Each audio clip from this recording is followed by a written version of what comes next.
Hello students, welcome to SVC classes. मैं हूं सुमित वर्मा और मैं आप लोगों को एक बहुत ही इंपॉर्टेंट न्यूमेरिकल क्वेश्चन आज इस वीडियो में सॉल्व कराने वाला हूं और उसके सॉल्यूशन को समझाने वाला हूं। और ये क्वेश्चन है शिवलाल हायर सेकेंडरी की बुक जो कि क्लास 12th की है, इसके चैप्टर नंबर 5 जिसका नाम है साझेदार का अवकाश ग्रहण या मृत्यु, और इंग्लिश में इस चैप्टर का नाम है रिटायरमेंट और डेथ ऑफ अ पार्टनर। तो ये बहुत ही इंपॉर्टेंट चैप्टर है, इसमें से क्वेश्चन जरूर आते हैं पेपर में। एक न्यूमेरिकल क्वेश्चन रिवैल्यूएशन अकाउंट का पूछा जाता है। तो क्वेश्चन नंबर 18 में हमसे कौन कौन सी अकाउंट्स बनाने के लिए कहा गया है, तो पुनर्मूल्यांकन खाता और साथ ही साथ हमें इस बनाने को कहा गया है। और यदि हम चाहें तो इसका पूंजी खाता भी हम बना सकते हैं। पूंजी खाता यानी कि कैपिटल अकाउंट भी हमें बनाने को कह सकता है। तो कैसे करना होगा इसकी एंट्रीज पूंजी खाते में और क्या एंट्रीज होंगी रिवैल्यूएशन अकाउंट में, आइए सीधे चलते हैं इसके सॉल्यूशन पर। मैंने आपके लिए ये सॉल्व कर रखा है ताकि वीडियो बहुत ज़्यादा लंबा ना हो। वहीं हम इन एक एक चीज़ को एक्सप्लेन करेंगे, तो वीडियो के अंत तक हमारे साथ बने रहिएगा क्योंकि एक क्वेश्चन यहाँ से आता ही है और इसका सॉल्यूशन अगर एक बार समझ लेते हैं आप तो बहुत आसानी से आप इसे अपने माइंड में रख सकते हैं। तो आइए चलते हैं सीधे इसके सॉल्यूशन पर। क्वेश्चन नंबर 18 की बात कर रहा हूँ मैं, पेज नंबर 304 पर।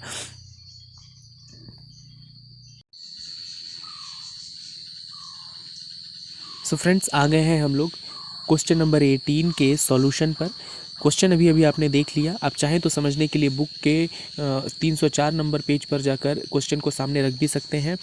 और इसके सॉल्यूशन को अगर मैं आपको बताऊं तो बहुत ही आसान क्वेश्चन में हमें अगर दोनों ही चीज़ें बनाने को कहा जाए, रिवैल्यूएशन अकाउंट और पार्टनर्स कैपिटल अकाउंट, तो भी हमें सबसे पहले रिवैल्यूएशन अकाउंट ही बनाना होता है। तो ये आपके स्क्रीन पर दिखाई दे रहा होगा रिवैल्यूएशन अकाउंट। रिवैल्यूएशन अकाउंट का फॉर्मेट बहुत ही ईजी होता है। पार्टिकुलर अमाउंट यहाँ आपको डेट लिखनी होती है एज ऑन 31 मार्च 2018। ये डेट आपको दिया हुआ है क्वेश्चन में ऊपर ही। और ये भाग डेबिट कहलाता है और ये भाग क्रेडिट कहलाता है, ये आप जानते होंगे। चलते हैं इसके सॉल्यूशन पर। तो जैसा कि आपको पता होगा कि रिवैल्यूएशन अकाउंट, जिसे हिंदी में पुनर्मूल्यांकन खाता कहते हैं, इसमें सिर्फ और सिर्फ पुनर्मूल्यांकन के फलस्वरूप होने वाली लाभ और हानियों को ही लिखा जाता है। इसका मतलब कि डिक्रीज़ और इंक्रीज़ जो हुआ है एसेट्स और लाइबिलिटीज़ की वैल्यूज़ में, सिर्फ उसी की एंट्री होती है। कितने रुपए संपत्ति के मूल्य में कमी हुई या वृद्धि हुई, कितने रुपए दायित्व के मूल्य में कमी हुई या वृद्धि हुई, सिर्फ इन्हीं चीज़ों की एंट्री इसमें होती है। इसके अलावा किसी भी चीज़ की एंट्री नहीं होती। सबसे पहले अपने दिमाग में ये बात बिठा लें।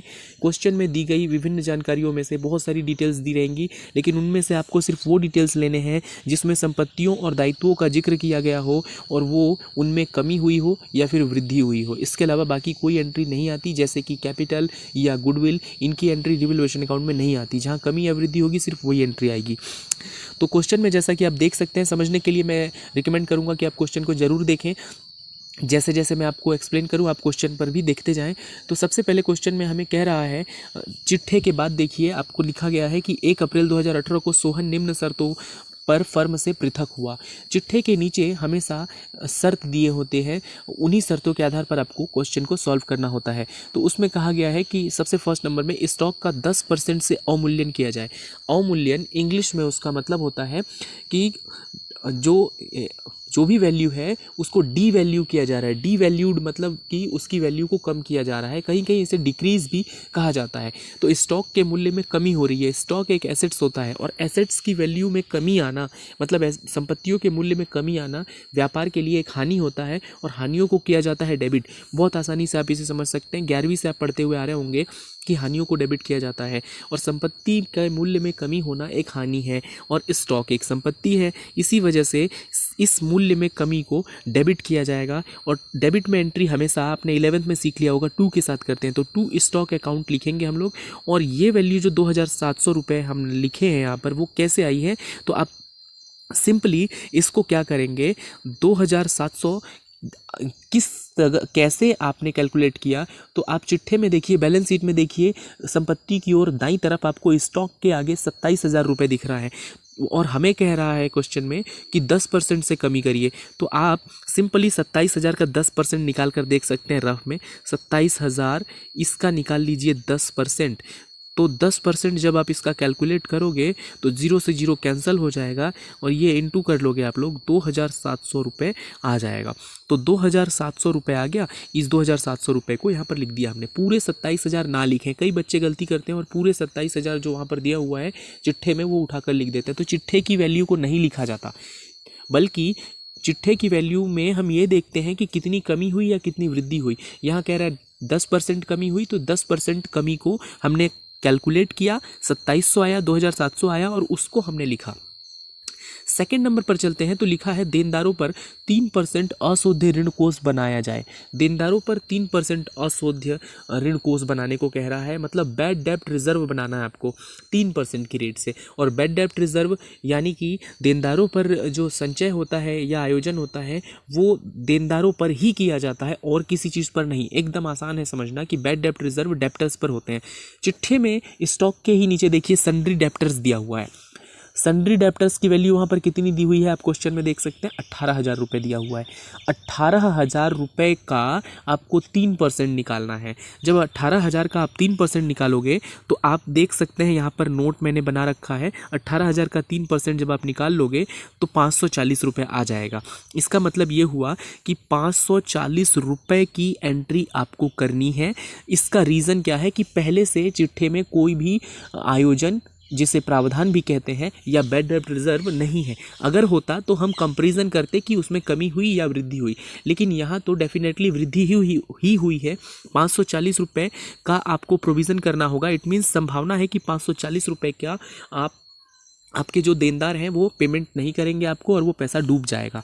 तो 540 रुपये रिज़र्व जब बनाया जाता है तो रिज़र्व बनाना एक नेगेटिव चीज़ है, मतलब व्यापार के लिए हानि है, लॉस है, इसे डेबिट किया जाना चाहिए। इसीलिए हम यहाँ पर डेबिट की ओर लिख रहे हैं, to bad debts reserve account, ये भी आ जाएगा डेबिट की ओर। तो बैड डेब्ट रिजर्व यहाँ आपको अकाउंट लिखना होगा, यहाँ अकाउंट मिसिंग है बट आपको अकाउंट लिखना है। बैड डेब्ट रिजर्व अकाउंट इस तरह से A/C लिखेंगे, 540 रुपये की एंट्री यहाँ पर कर देंगे।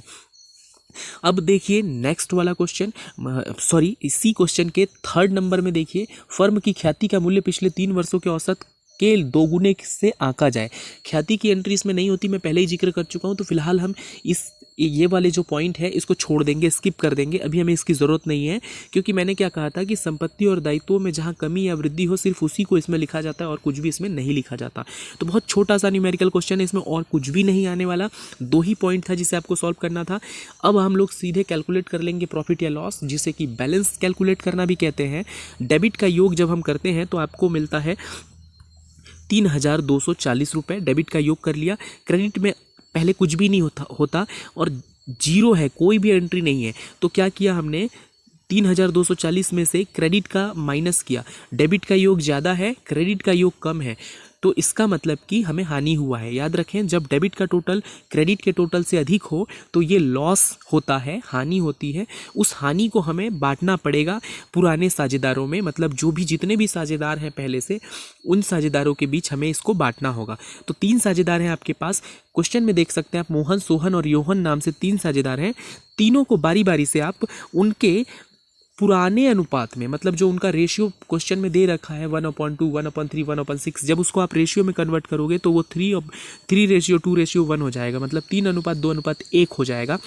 ये कहाँ से मिला मुझे, तो मैंने हर को बराबर किया, सभी हर को 6 बनाया। आप डायरेक्टली अगर 1/2, 1/3, 1/6 लेकर करोगे तो भी क्वेश्चन सॉल्व हो जाएगा, कोई दिक्कत नहीं होगी, तब भी आंसर सेम ही आएगा।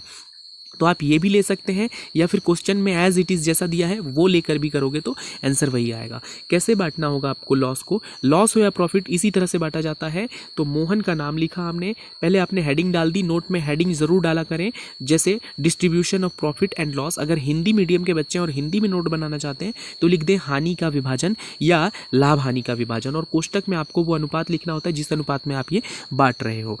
तो मोहन को 3,240 का कितना मिलेगा, 3/6 मिलेगा। आप यहाँ पर 1/2 रख कर भी कर सकते हैं, जो कि क्वेश्चन में दिया हुआ है। और जब आप इसको सॉल्व करोगे, 6 से भाग कर दोगे या फिर आप 3 से काट कर और उसके बाद भाग करोगे, तो सॉल्व करने के बाद आपको मिल जाएगा आंसर 1620, मतलब 1620। ठीक इसी तरह से सोहन का निकालोगे तो 1080 मिलेगा और योहन का निकालोगे तो 540 मिलेगा।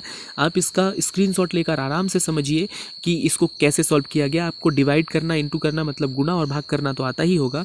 इस तरह से आप सॉल्व कर लोगे तो आपको मिल जाएगा तीनों के हिस्से की हानि, और तीनों के हिस्से की हानि को यहाँ क्रेडिट में लिखा जाएगा। आप देख सकते हैं ऊपर अकाउंट में देखिए, by loss transfer to partners capital account, इस तरह से एंट्री की जाती है। तो बाई लॉस ट्रांसफर टू, उसके बाद तीनों पार्टनर्स के हमने नाम लिख दिए, मोहन, सोहन, योहन। आप चाहें तो पूरा भी लिख सकते हैं, by loss transfer to partners capital account और उसके बाद नाम, या फिर शॉर्ट तरीका ये है कि by loss transfer to Mohan, Sohan, Yohan, और बारी बारी से तीनों के अमाउंट हमने यहाँ पर लिख दिया।